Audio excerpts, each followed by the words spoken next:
안녕하세요.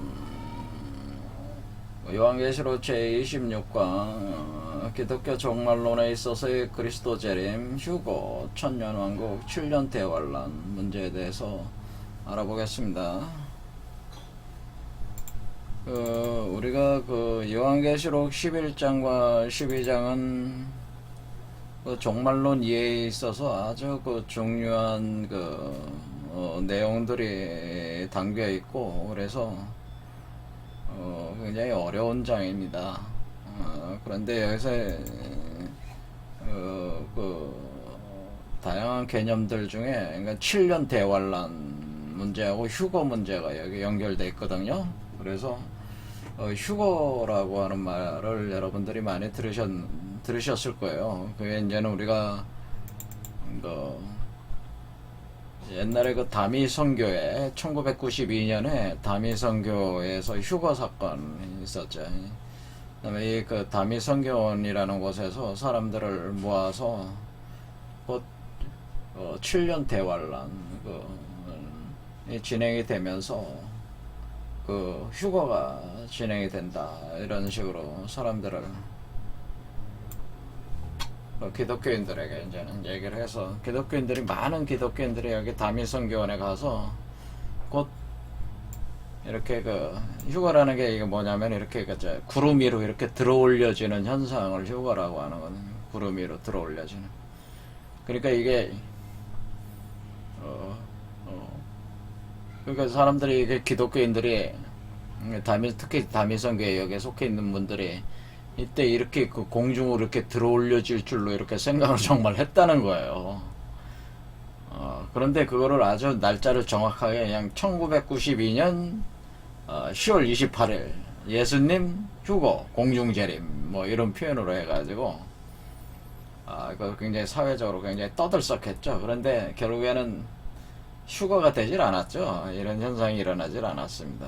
하지만은 이런 휴거 현상이 있다고, 그러니까 다미 선교회는 실패를 했지만은, 예측에 대해서 실패한 거죠. 예측이 어긋났지만은, 많은 기독교인들이 이 휴거를 믿고 있다고 하는 겁니다.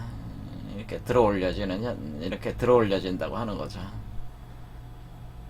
그래서 뭐 14만 4천 명만 이렇게 들어올려진다, 뭐 이런 얘기도 되는 거죠. 이제 기독교인들의 종말론들이 하도 교파들이 많아가지고 다양한 견해들이 있겠지만은, 이게 들어올려지는 이 휴거, 이걸 이제 영어로 렉처라고 그래요. 렉처라고 하는 거는 낚아 올려진다는 거죠. 그러니까 낚아서 올려진다. 그러니까 우리가 예수 같은 경우는 승천했다, 승천한다. 그러니까 하늘로 올라갔다, 예수가. 그럴 때 할 때는 어센딩 했다, 이렇게 얘기하는 거고, 이렇게 랩처됐다는 건 낚아채졌다, 낚아채져서 올려져. 그러니까 자기가 올라갈 힘이 있어서 올라가는 게 아니고, 그리스도에 의해서 공중에서 재림한 그리스도가, 그러니까 그리스도가 이 공중에 있다고 하는, 공중에서 이 사람들을 마치 낚시줄로 낚듯이 낚아 올린다라는 그런 게 휴거라는 거네. 그러니까 자기의 능력을 안 갖추고 있어도 그리스도의 능력에 의해서 이렇게 들어올려지는, 공중으로 들어올려져서 구름 속으로 들어올라가는 현상을 바로 랩처, 휴거라고 하는 거죠. 이런 걸 기독교인들이 이런 현상들을 뭐 거의 다 아마 많이 믿고 있다, 그런 얘기를 하는 거예요, 지금도.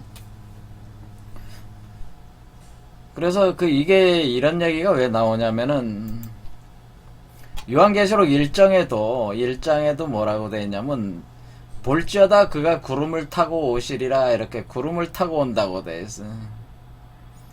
이게 여기 보면은 그림상으로도 이렇게 구름 속에서 이렇게 들어오는 현상, 그래서 사람들을 낚아 올리는 현상이 있다는. 그래서 낚아 올리는, 이렇게. 그리고 다니엘서 7장에도 뭐라 그러냐면은, 인자 같은 이가 하늘 구름을 타고 와서, 그러니까 하늘 구름을 타고 온다고 그래 돼 있어, 여기도.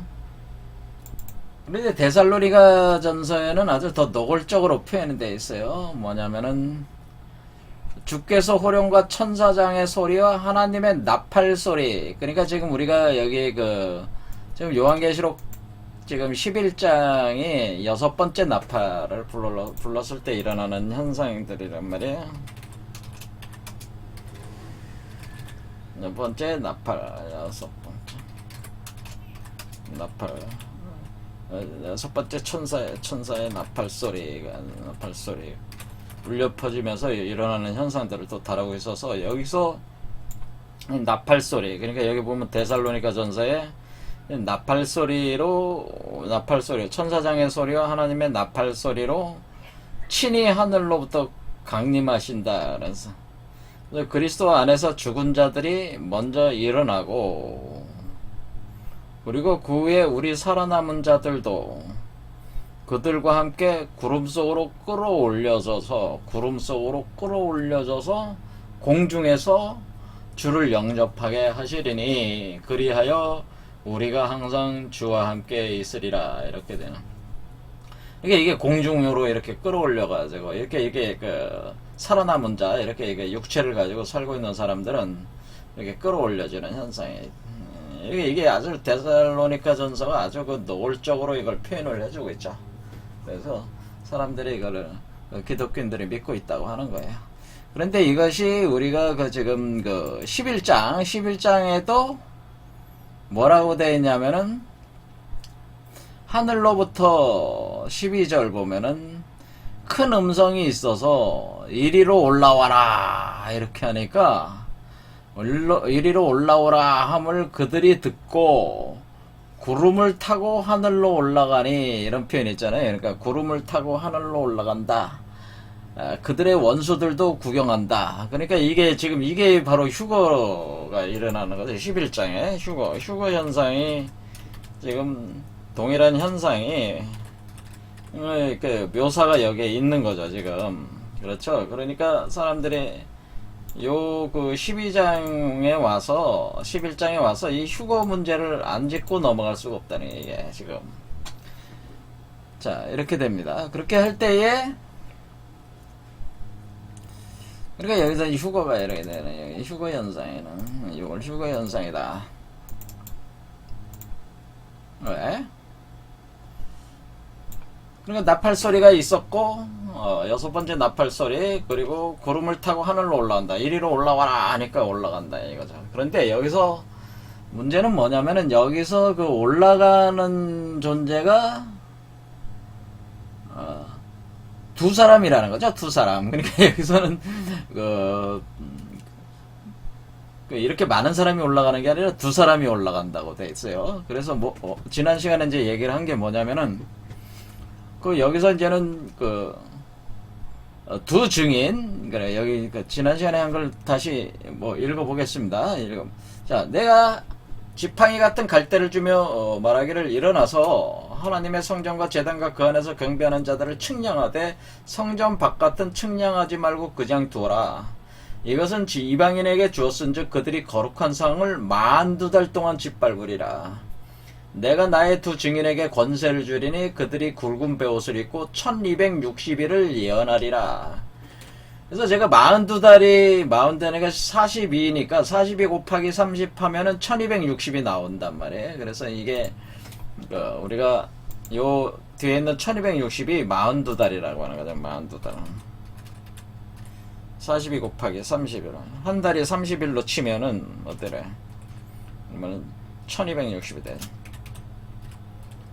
그렇죠. 이렇게 1260. 그러니까 그러니까 짓밟는 기간과 예언하는 기간이 같은데, 두 증인이 있다는 거죠. 두 증인. 두 사람이 있다는 거죠. 그들은 이 땅에 주 앞에 서 있는 두 감람나무와 두 촛대다. 그러니까 이 두 존재가 두 감람나무의 이자 두 촛대다. 그런 표현이래요. 그래서 제가 두 증인이 다른 의미에서는 두 감람나무고 두 촛대다. 그런 표현이래요. 그런 얘기였죠. 그래서 만일 누구든지 그들을 해하고자 하면 그들의 입에서 불이 나와서 그들의 원수를 삼켜버릴 것이요, 누구든지 그들을 해하고자 하면 반드시 그와 같이 죽음을 당하리라. 그래서 그들이 권능을 가지고 하늘을 닫아서 그 예언을 하는 날 비가 오지 못하게 하고, 또 권능을 가지고 물을 피로 변하게 하고, 아무 때든지 원하는 대로 여러가지 재앙으로 땅을 치리로다.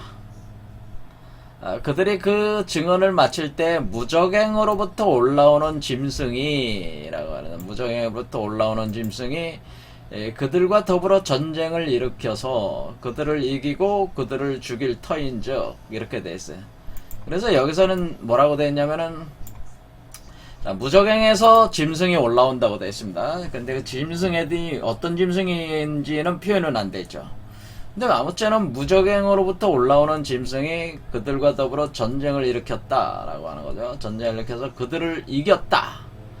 그러니까 일단은 패배했다는 거예요. 두 증인이. 그리고 그들을 죽일 터인즉 그들의 시체가 큰 성길에 있으리니 그 성은 영적으로 하면 소돔이라고도 하고 애굽이라고도 하니 곧 그들의 주께서 십자가에 못 박힌 곳이라. 이렇게 되는, 그러니까 소돔 또는 애굽 뭐야, 이집트죠. 이집트.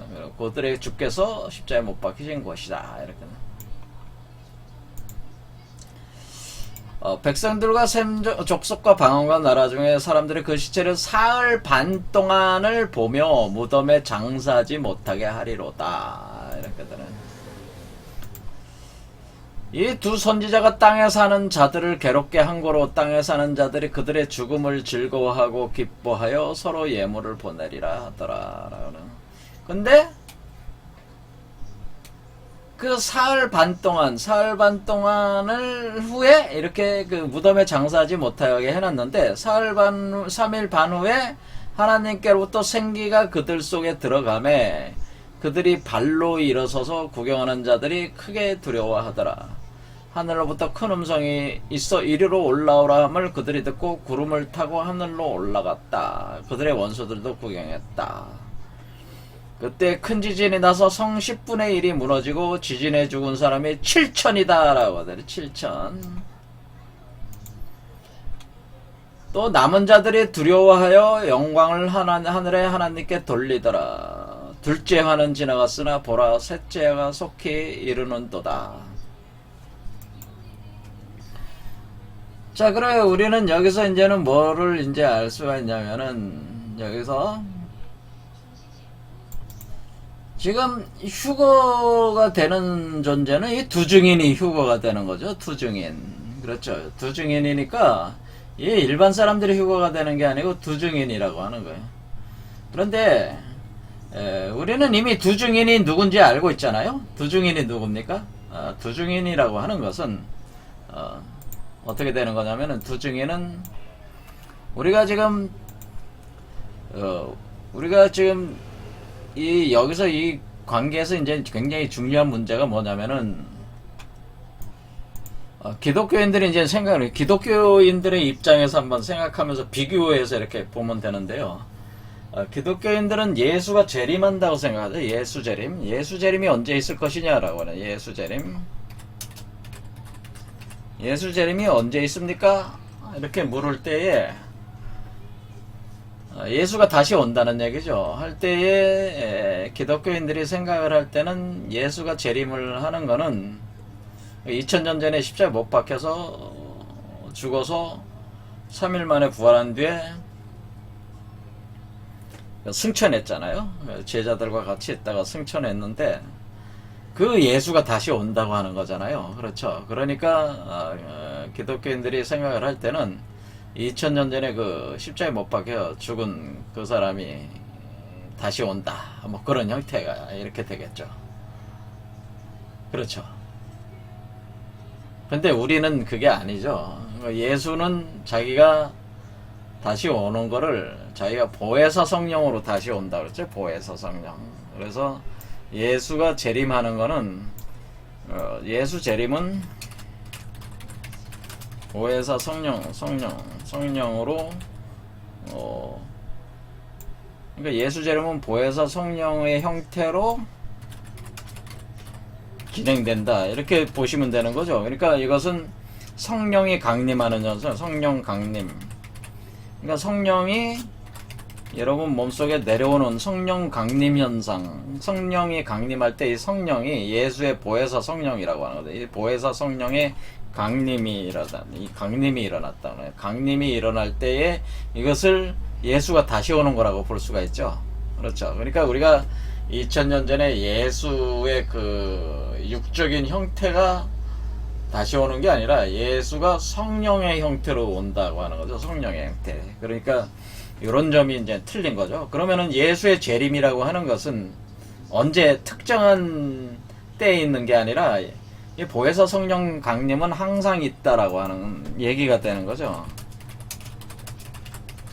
그러니까 어떤 특정한 그 시간에 딱 일어나는 게 아니고, 그러니까 여기서 이제는 사람들이 이렇게 생각을 할 때 이게 그 하늘에서 그 예수가 공중에서 강림을 해가지고 이렇게 특정한 시간에, 그러니까 1992년 10월 29일에 28일에 여기에 딱 나와가지고 이렇게 확 끌어올리는, 이럴 때에 이거 탁 등장하는 요 예수가 아니고, 예수는 각 사람 속에 재림한다고 하는 것은, 각 사람 속에 재림하는 것은 그 보혜사 성령으로 강림할 때 그걸 재림하는 것이라 하는 거고, 그러면은 그 보혜사 성령이라는 것은 항상 그 예수가 승천한 때부터 이미 강림을 해왔기 때문에 예수는 항상 그 보혜사 성령으로 지금 재림을 한 거예요.